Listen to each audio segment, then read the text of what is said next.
युवक साहब ये भी फरमाइए ना कि ये जो हालिया कशीदगी है दोनों ममालिक के दरमियान, ये किसी डायलॉग के नतीजे में सेटल डाउन हो जाएगी और चाइना ने जो इलाकों पे कब्ज़ा किया है इंडिया के वो खाली कर देगा? देखिए जी,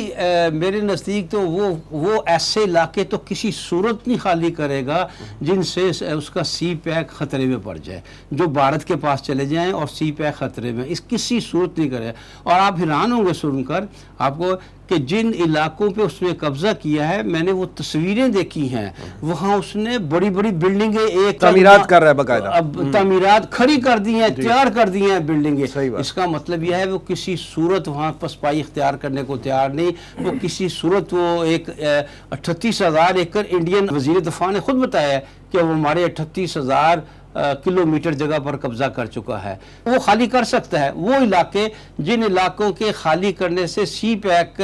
के रास्ते को कोई फ़र्क ना पड़े, वो तो कर सकता है। लेकिन जिससे सी पैक गैर महफूज होगा वो उसके लिए बड़ी से बड़ी जंग के लिए वो तैयार हो जाएगा, क्योंकि जिस तरह अमेरिका की आलमी शहनशाहियत को चैलेंज है, इसी तरह इसकी इक्तसादी ज़िंदगी को भी चैलेंज है चाइना की। अगर सी पैक नहीं बनता, अगर BRI कामयाब नहीं होती तो चाइना को बहुत बड़ा सेटबैक लगेगा।